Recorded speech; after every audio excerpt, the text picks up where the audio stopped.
নবী আমার চ্যানেলটিকে সাবস্ক্রাইব করবেন এবং লাইক শেয়ার অবশ্যই করবেন। আমার আল্লাহ জিবরাইলকে দিয়ে প্রস্তাব পাঠাইছিলেন, ও জিবরাইল আমার বন্ধুর কানে খবর দাও, আমার বন্ধু এই দেশের মাটিতে থাকতে পারবে না, আমার বন্ধু এই রক্ত মাখা জমিনের মধ্যে রাখবো না, আমার বন্ধুর দেহ আমার আরশের ডাইন পাশে দাফন করব।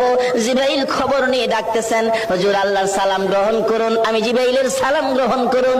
আল্লাহর নবী গো, আপনার দেহ মুবারক আল্লাহর আরশের ডাইন পাশে দাফন হবে, আপনি খুশির সহিত কবুল করুন। আমার নবী কোনো কথা কয় না, দুইটা চোখের পানি জর্জর করে ছাড়তেছে।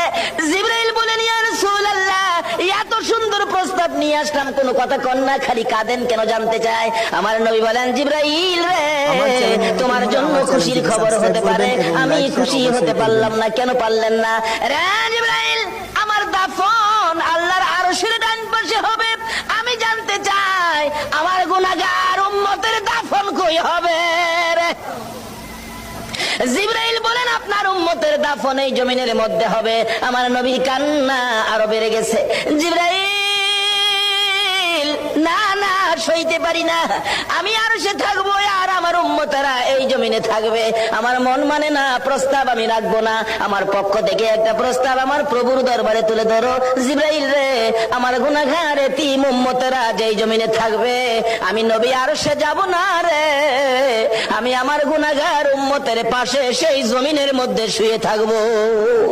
আরে দয়ালো নবী, প্রেমের ছবি আর আসবে না জগতে, আমার দয়ালো নবী, প্রেমের ছবি আর আসবে না।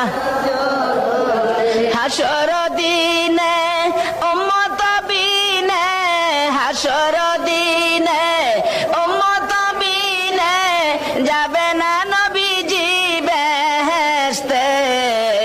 দয়ালো নবী, প্রেমের ছবি আর আসবে না জগতে, আমার দয়ালো নবী, প্রেমের ছবি